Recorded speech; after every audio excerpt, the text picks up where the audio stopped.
Okay, remember that they're changing my voice. So at this time, they're suppressing my videos, and that's okay because I've won. I'm very proud of myself, very proud.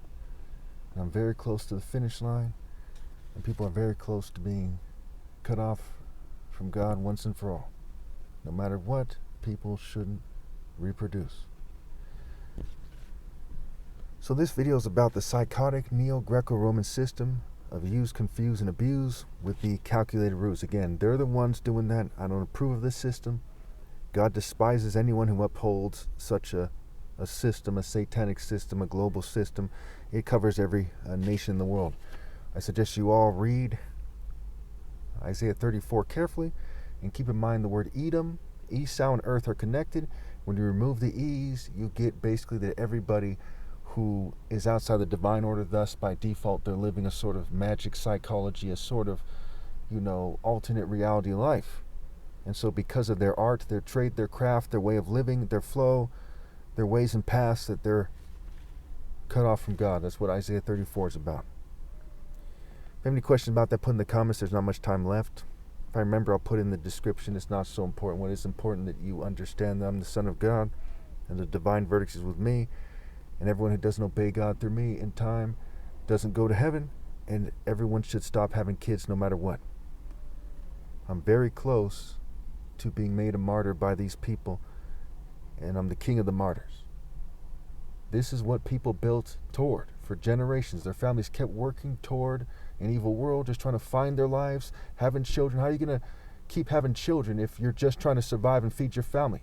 You're going to say that every generation and keep breeding evil people? Why didn't you raise people to not reproduce? Because your hearts are callous and evil, and you are the children of the devil. You know them by their works, you know them by their sum total life, and as there's no way to be moral in the future, there's no way for them to be sane in the future. We'll get to that if we have time now. We're going over time already, so let's get this done with here. So point number 1, Apollo is their demon god of colonialism and neo-colonialism. Technology, knowledge, especially the tree of knowledge, plagues, medicine, Luciferian light, healing, and he was also an archer. In the Bible, he's referred to as Abaddon, the destroyer, Apollyon, and he is associated with Luciferian light as he is often said to be the counterfeit Horus, which is what they are getting at when they say that he is Horus's counterpart. He's not. As a true form of Horus is the Son of God, the ideal man, the Royal African Falcon, top martial artist of all time, me, and I am also the true form of Jesus. Obviously, Apollo is not the Son of God. Apollo is said to have authorized colonialism, and along with Poseidon, a deed of sailors, colonial rape, storms, tsunamis, things that happen in the ocean, chaos and more. The two of these demonic deities basically make up the first wave of colonialism, right? It's basically when the colonists first start moving towards, say, America, planning to colonize, it starts with Apollo and Poseidon. After they touch down, Mars, the deity of war, and other deities are said to accompany him are key. And again, Mars is Ram's scramble. Poseidon, Zeus, and Hades are key ideas, and often Hades is said to be the alter ego of Zeus, and by default one can say that Poseidon is as well. Zeus is the sort of dominant characteristic in the combination of all the Greco-Roman deities that are said to make up the Western or modern white spirit. Their false conception of Jesus Christ is said to help them cover this up as a part of their Babylon system. Now, think about this. This is something that they've admitted themselves. Okay, this is what the occult teaches. We have no reason to believe that they're wrong when we look at what people are doing and why. Anyone, regardless of race, who wants to go to heaven has to rally and obey God through me. But this is the situation here. Their false conception of Jesus Christ is said to help them cover this up as part of their Babylon system. Obviously, Jews are involved, and all these ideas are points of references for formulas that are used to break down individuals and groups to make them pathetic and to sexually control them. Point number 3, Babel means to confuse or confused, and the Tower of Babel is said to be centered in the West in the occult, and that whites, Jews, and LGBT people from the elite are said to have made a pact with Satan in terms of using psychology to channel his spirit at various points to make up his collective spirit, which is often referred to as Pan. So basically, there's these white Jewish and LGBT elitists. They break down into different groups with different deities, and they kind of work together to bring in Pan, who's said to be the total spirit of the devil, right? Pan on the tarot card, for example, he's said to be the total, the sum total of these different parts. It's like a Voltron back in the day. These different parts come together to make up the sum total, which is the devil's spirit, and Zeus is said to be the dominant characteristic, basically. Point number 4, to make a long story short, the Romans went all over Europe colonizing it, like the cults before them, and they forced their way on the people who were indigenous to Europe. See the rape of Europa? The Bible is by Baal, a.k.a. Zeus, a.k.a. Jupiter, a.k.a. Set, and that goes back to by Babel, and be I Babel, and be Abel. And there's all these kind of wordplay here where they're screening people out like Cain screened out Abel. And of course, they don't want people to fight back. And if you read my book, you'll see that I've authorized people to fight to the death. You know, whatever's right is whatever's right, whatever's wrong is whatever's wrong. Fighting to the death won't get you to heaven, but God won't hold it against you if you fight these people to the death. What they're doing is wrong. They're raping kids. The economy, you name it, they're evil, and everyone knows it. Okay. After hundreds of years of Europeans cultivating the Judeo-Greco-Roman myths under the guise of Christianity and so-called harmless pagan systems, and even atheism, a long story, we see that they have colonized the world starting around the 15th century or so, the 1400s. During this time, many indigenous people fought to the death while others intermarried with the colonists and made pacts with them. It is hard to say how many white people resisted them as uncontrolled opposition, and history is full of lies. I am not racist, I am in part white. One thing for sure is that this evil has utterly ruined the world with no way back, and all human decency and reality exists within the realm of morality, and morality requires logic. So all human decency exists within the realm, the spirit of morality, and morality requires logic. And morality, the spirit of morality, right? Righteousness, what have you, virtue, that is the spirit of God. Okay, that's where God is. Everything else is kind of what God made, and God controls everything, but really where God is in the spirit of morality. And there's no way to be moral after my flesh dies, so people will not have God. They'll be slaves to sin, right? All who sin are slaves to sin. Okay, everyone who sins is a slave to sin. It's in John 8, and therefore they're in prison, outside of heaven. And when their soul, when their flesh dies, their soul will go to hell. Okay, if you have any questions about that, put in the comments to fuel me. I got to wrap this up. I'm going over time here, so I'm gonna have to speak fast. I apologize, but the situation is pretty extreme at this point here. Okay. There is no logical justification for people to keep on breeding, and you cannot trust anyone except for me. And of course, they might edit my videos and so on and so forth. You should rally to me while there's still time. The Bible is also a coded book that was made to confuse people so they can use and sexually abuse them. Point number 6. The cultivated and conveyed spirit of the devil, if you want to call it something else, then what? Through his fanatic following in all political parties and otherwise, has used his massive network to trick indigenous people into taking on their colonizers' cult system, right, to becoming a part of it, right, and to even worship Satan openly at times while blaming Christ. So they've tricked indigenous people into taking on their philosophy and spirit, the same philosophy and spirit that raped and killed their ancestors, is abusing their children, is abusing them, you name it. And to then blame Christ, which is me.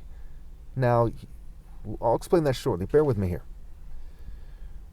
So they blame me for their life failures. The fact they sold out easily and their hard life. So they tricked them to blame me for their own life failures. The fact that they sold out easily, like their forefathers, what have you, basically, right? And what was the other thing? Oh, their hard lives. They often point to the false image of Christ in order to use it as a sort of code for blaming me. Again, they often point to the false image of Christ to use it as a sort of code for blaming me. It's like Jim Crow, right? They make up a certain idea and they superimpose that idea on something else, and as people jump Jim Crow, or they go through a mock ritual of pretending to jump Jim Crow, it refers to attacking black people with an emphasis on somebody who's really determined to do the right thing.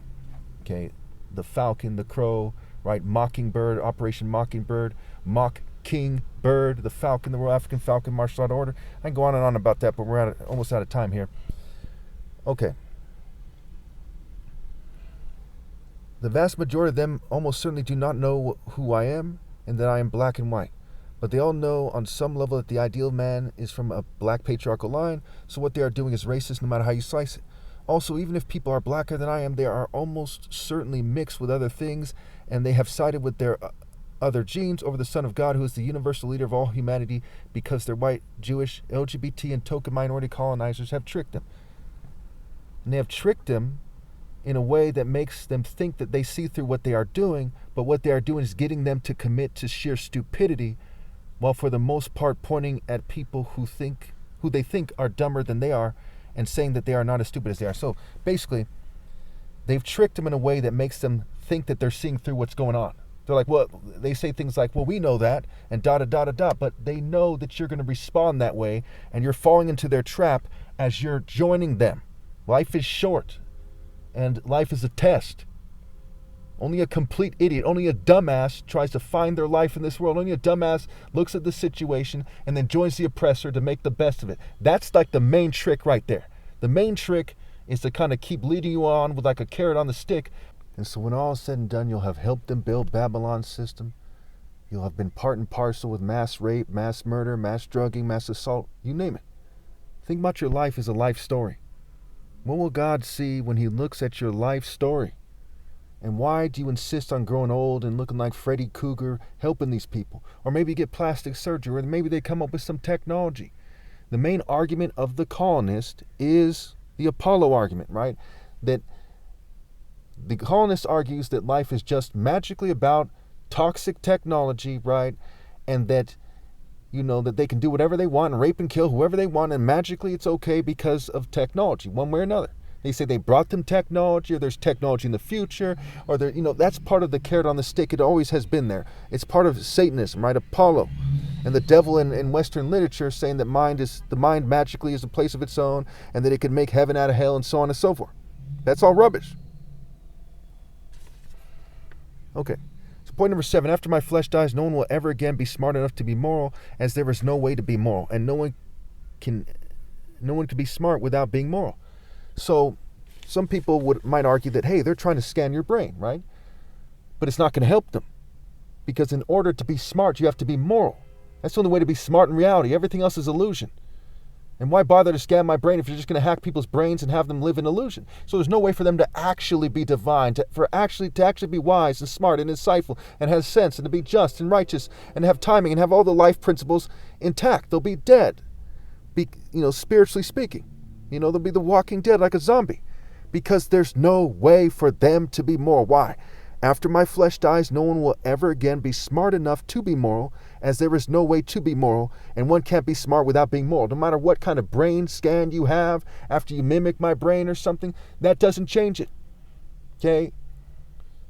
If someone hacks your brain and makes you think that you can breathe underwater, are you actually breathing underwater? No.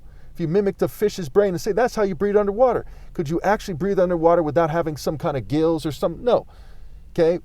And so therefore, when it comes to being moral, it has to do with principles, right? A spirit, the dominant principle, the prevailing tendency, things in reality. Those things are what makes up a spirit. The spirit of being in the truth, the spirit in being in a, versus the spirit of being in a lie, right? The way, the truth, and the life. Now they're making it hard for me to speak, but you should understand what I'm saying. If you cannot be moral in reality, you cannot be smart, because it has to do with good and better and best. Are you good at life? Well, are you moral? Because you have to be good in life. Okay? Are you good at this or that? Well, you have to be good. So you can't be smart without being good, without being moral, without being virtuous, without being righteous. So therefore, no one will ever be smart again in reality, and no one will ever be in God's spirit.